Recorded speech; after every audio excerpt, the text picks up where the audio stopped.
नमस्कार इधर स्वागत करता हूँ आपका रुद्र अकेडमी की ऑनलाइन क्लासेस में। आज अपना सेकंड चैप्टर का पार्ट 2 स्टार्ट होने जा रहा है। उस पार्ट 2 में अपन पढ़ने जाएंगे गाउस का नियम। ठीक है, तो सबसे पहले स्टेटमेंट की बात कर लेते हैं। गाउस का नियम होता है क्या?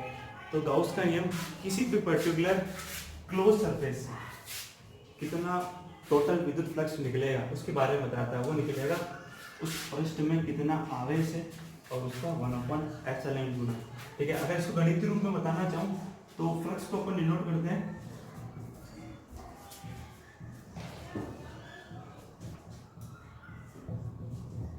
फाई ई से। ठीक है, तो फाई ई का जो मान होगा वो होगा sigma Q upon epsilon not. ठीक है, इससे जो पिछला वाला वीडियो था अपना उसके अंदर अपन ने पढ़ा था कि विद्युत फ्लक्स होता है ई डॉट डी एस। तो समीकरण 1 और समीकरण 2 अगर इसको मैं कंबाइन कर दूं, ठीक है, तो कुछ इस प्रकार बन जाएगा।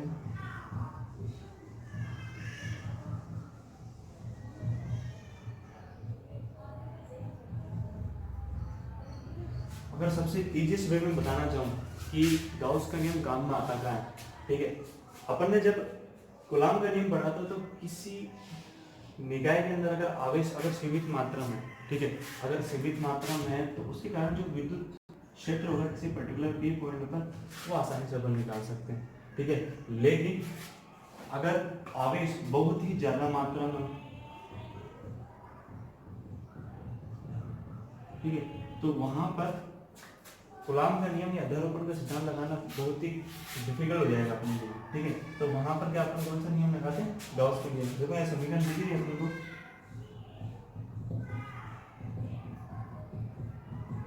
अगर मेरे को उस काल्पनिक बंद पृष्ठ में कितना आवेश है और उसका कितना क्षेत्रफल अगर वो मेरे को पता है तो मैं उसके कारण किसी पर्टिकुलर पॉइंट पर क्या निकाल सकता हूँ? विद्युत क्षेत्र। सबसे पहले क्वेश्चन ये होना चाहिए अपने दिमाग में कि अपन को कैसे मालूम पड़ा कि विद्युत flux sigma Q upon epsilon not होता है। ठीक है, अपन ने जब पहली वीडियो पढ़ी थी वहाँ पर अपन ने सिद्ध कर दिया था कि ये ई डॉट डी एस कहाँ आता है, तो इसका भी प्रूफ होना चाहिए। तो इसका भी प्रूफ होता है कूलॉम के नियम से। कैसा है इसका प्रूफ? देखो,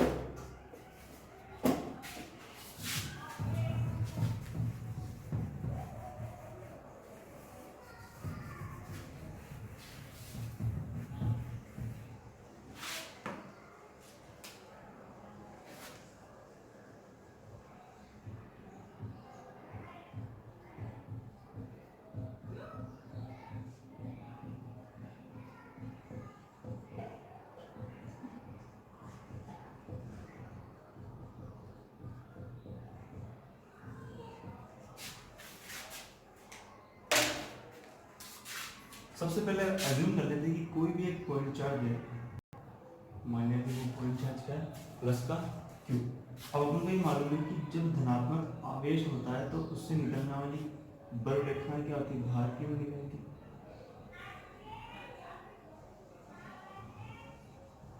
ये निकल गई अपने पास भार की ओर।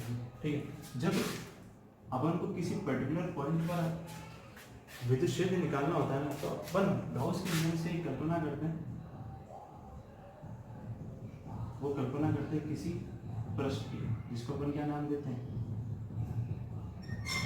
गाउसियन पृष्ठ। इस गाउसियन पृष्ठ की एक खास बात होती है कि चाहे अपन इसको कैसा भी ले लें, घनाभार, बेलनाकार, चाहे कुछ भी ले लें, ठीक है, इसका फर्क नहीं पड़ता है कि इससे कितना फ्लक्स निकलेगा। ठीक है, आप चाहे पृष्ठ कैसी लो, पर एक फर्क पड़ता है कि ये जो भी अपन पृष्ठ लेते हैं उसका बंद होना आवश्यक है, ये कहीं से खुला ना हो। बंद पृष्ठ से आशय समझना कि मान लिया कि कोई एक गिलास दे रखा है आपको, ठीक है, इस गिलास में होता है कि आपकी जो साइड वाली पृष्ठ और ये वाली पृष्ठ और निचली, ठीक है, ये तो बंद रहती है, लेकिन जो ग्लास का जो ऊपरी सिरा रहता है वो तो हमेशा खुला रहता है। तो ये बंद पृष्ठ का एग्जाम्पल नहीं हुआ।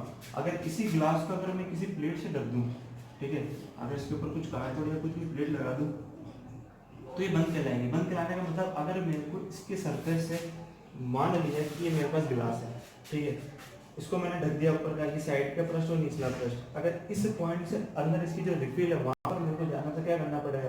मेरे को किसी ना किसी एक पृष्ठ को फाड़ के जाना पड़ेगा कम से कम।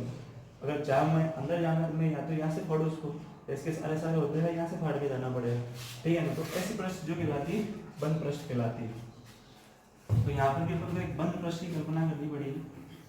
तो मैं मान लेता हूँ मैं कि इसके ही सेंटर पॉइंट से, जहाँ पर ये चार्ज उपस्थित है उसके ही सेंटर पॉइंट से स्मॉल आर दूरी पर से एक मेरा एक गोले का निर्माण कर लिया, ठीक है। गोले का निर्माण क्यों करा कि ये मेरे पास एक पॉइंट चार्ज दे रखा है, ठीक है। अब इससे कितनी बल रेखाएं निकल रही, ठीक है, उसको अगर मैं तो कंट्रोलिंग कर लिया तो मैं क्या करूँगा, उसके ऊपर एक प्रश्न लिया गोल, ताकि मेरे को मालूम पड़ जाएगा कि ये बिंदु इससे निकलने वाली कितनी बल रेखाएं कहाँ कहाँ से इसको कट कर रही है या फाड़ रही है, ठीक है। उसके लिए अपन ने एक गोले का निर्माण कर दिया।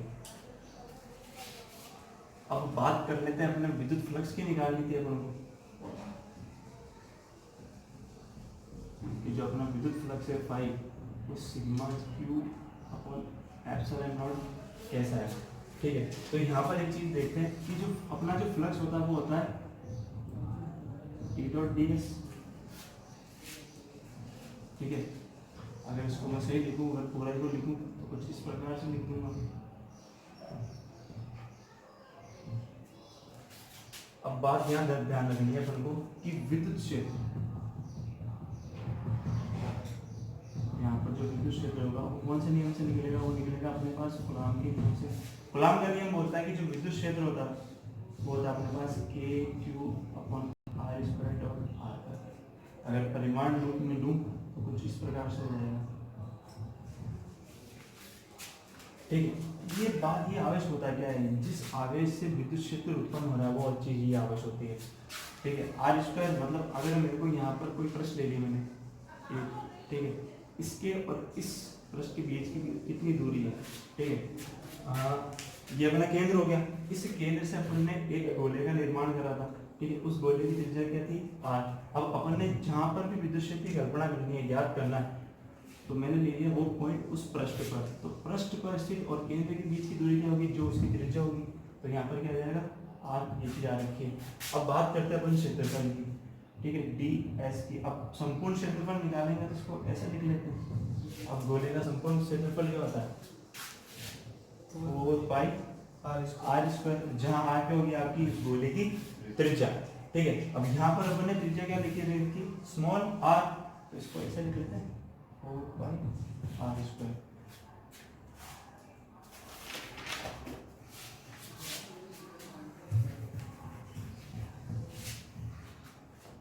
तो फ्लक्स को मैं कुछ इस प्रकार लिख रहा हूँ, संपूर्ण क्षेत्रफल ले रखा है मैंने, तो इसको इस प्रकार लिख रहा हूँ। अगर मैं यहाँ पर डॉट हटाता हूँ तो क्या आ जाएगा अपने पास, कोस थीटा, ठीक। अब एक चीज देखिएगा, अभी मैं पॉइंट लिया था, उसके चारों एक गोला बनाया था, ठीक है। यहाँ पर अपन ने छोटा सा अल्पांश लिया, जहाँ पर एक बिंदु P है, वहाँ पर विद्युत क्षेत्र निकालना था हमको, ठीक है। यहाँ से यहाँ तक की बीच की दूरी होगी R। अब वो मैंने अंदर ले रखा है पॉजिटिव क्यू आवेश, ठीक है। तो इससे निकलने वाली विद्युत बल देखा कुछ इस प्रकार निकल रही है। तो इस प्लस क्यू आवेश के कारण जो विद्युत क्षेत्र होगा वो तो धारा की ओर, जहाँ पर बल की दिशा है, बल रेखाओं की दिशा वहीं पर ही होगी, ठीक है। अगर मैं इसकी रेडियस बढ़ाता जाऊँ तो उस गोले का क्षेत्रफल भी कुछ इस प्रकार से ही बढ़ता जाएगा, ठीक है। मतलब जो क्षेत्रफल का सदिश होगा डी एस का, वो भी इसी दिशा में होगा। मतलब कहने का तात्पर्य कि ई और अपना जो एस है वो क्या हो गया, एक ही दिशा में होगा। एक ही दिशा में होने के कारण मतलब इनके बीच में थीटा कितना हो जाएगा, 0 डिग्री, ठीक है। मतलब सबसे पहली चीज जब थीटा अपने पास आ गया 0 डिग्री, तो तीनों ही चीजों का मान रखते हैं। सबसे बाद अपने पास आता है E की वैल्यू आती है के क्यू अपॉन आर स्क्वायर। अपना जो क्षेत्रफल आ रहा है वो आ रहा है 4 पाई आर स्क्वायर और कोस 0। अब सबसे पहला कोस 0 होता है अपने पास 1, और के की वैल्यू होती है अपने पास 1/4 पाई एप्सिलॉन नॉट। ये क्या होती है एप्सिलॉन नॉट, निर्वात या वायु की विद्युतशीलता। तो फाई ई बराबर आ गया अपने पास 1/4 pi epsilon naught into q upon r square 4 pi r square dot 1। तो इस 4 पाई से ये 4 पाई तो हो गया कैंसिल, इस आर स्क्वायर से आर स्क्वायर हो गया कैंसिल। तो उस आवेश से निकलने वाला कुल विद्युत फ्लक्स हो गया अपने पास 2 अपॉन एप्सिलॉन नॉट। ठीक, यहाँ पर तो मैंने बात करी थी कि कोई एक ही चार्ज था। अगर मैं मान लेता हूँ कि उस गोले के अंदर मतलब वो पॉइंट चार्ज के अंदर टोटली सिग्मा क्यू आवेश हो, तो इसको ऐसा लिख सकते हैं फाई बराबर sigma Q upon epsilon not. तो उस गाउस की उस कूलॉम के नियम का प्रयोग करते करते अपन ने क्या लिया है, गाउस का नियम तो कुछ इस प्रकार आता है। ठीक है, तो समझ में आया होगा, अगर नहीं समझ में आया तो वीडियो को वापस देखें। आगे चलते अपन गाउस के नियम के कुछ पर्टिकुलर पॉइंट्स होते हैं। ठीक है, उन पर्टिकुलर पॉइंट्स के बारे में अपन को जानकारी होनी चाहिए।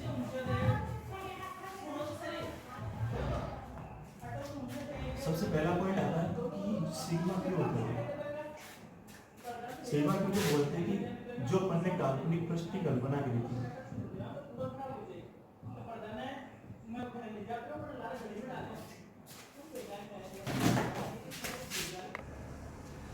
काल्पनिक पृष्ठ में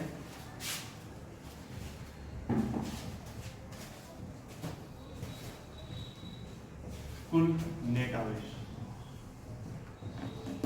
अब इस कुल नेट आवेश की गणना होनी कैसे है। ठीक है, तो जो पहला चैप्टर पढ़ा था, पहले चैप्टर में एक चीज पढ़ी थी, आवेशों की योज्यता में।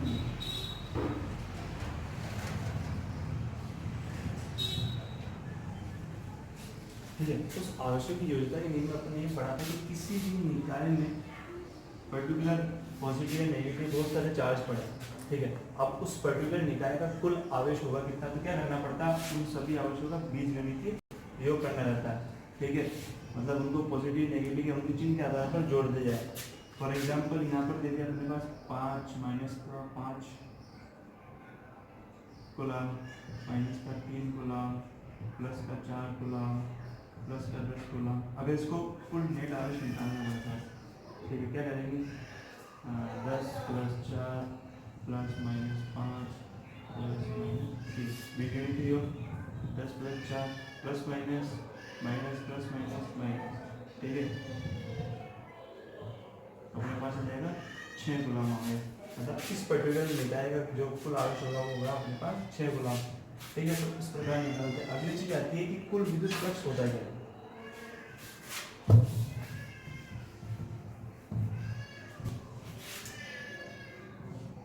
जो आपका टोटल विद्युत फ्लक्स होता है वो होता है कि उस पृष्ठ से कितना विद्युत फ्लक्स प्रवेश कर रहा है और कितना निकल रहा है।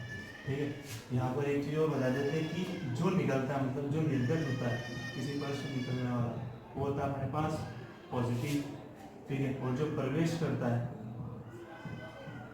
वो होता है अपने पास नेगेटिव। ठीक है, एक चीज दिखा देते हैं आपको कि मान लिया कि कोई गॉसियन पृष्ठ ले लिया। ठीक है, इस गॉसियन पृष्ठ के अंदर यहाँ से मैं डाल रहा हूँ 3 विद्युत बल रेखाएं। ठीक है, और यहाँ से निकल के अपने पास ही 3 विद्युत बल रेखाएं। ठीक है, मतलब जितनी बल रेखा होती है वही विद्युत फ्लक्स होता है। कि अगर मान लो कि यहाँ पर विद्युत फ्लक्स हो गया अपने पास टोटल 5 बराबर 3। ठीक है, अब जो प्रवेश कर रहा है वो होता है नेगेटिव, तो मतलब माइनस का 3। यहाँ पर भी हो जाएगा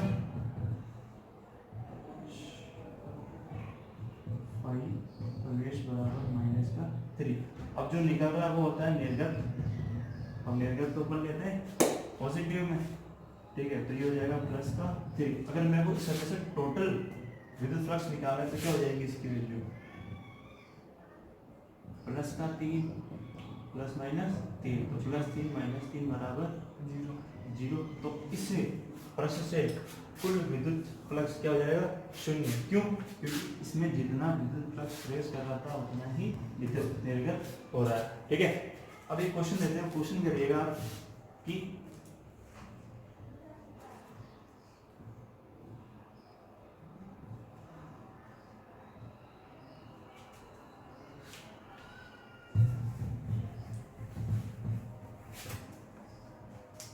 किसी गॉसियन पृष्ठ में से 3 विद्युत बल रेखाएं प्रवेश कर रही है और 4 निकल रही है।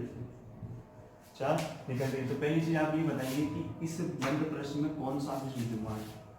ठीक है, दूसरा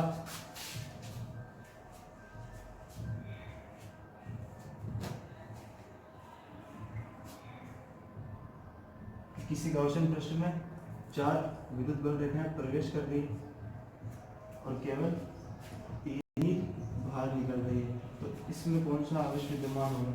ठीक है, तो ये 2 चीज हो गया आपकी, एक तो पहली ये और दूसरी ये। अगला जो अपना पॉइंट है,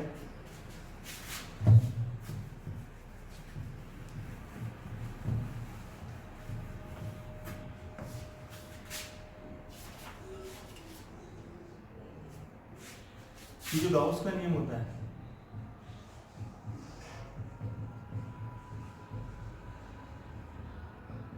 वो व्युत्क्रम वर्ग के नियम की पालना है।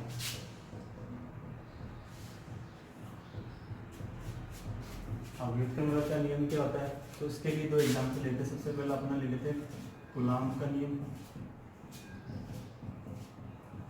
ठीक है, कूलाम के नियम में पढ़ा था कि कोई 2 पर्टिकुलर आवेश दे देते हैं, उन दोनों आवेशों के बीच फोर्स कितना लगेगा, तो वो फोर्स लगेगा कि Q1 Q2 अपॉन R²। यहाँ पर जो R² है उन दोनों आवेशों के बीच की दूरी है, उसका ही वर्ग है।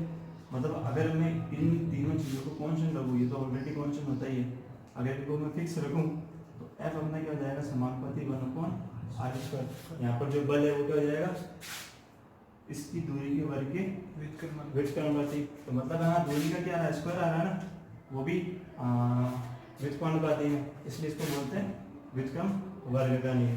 अगला अपना जो पॉइंट है वो है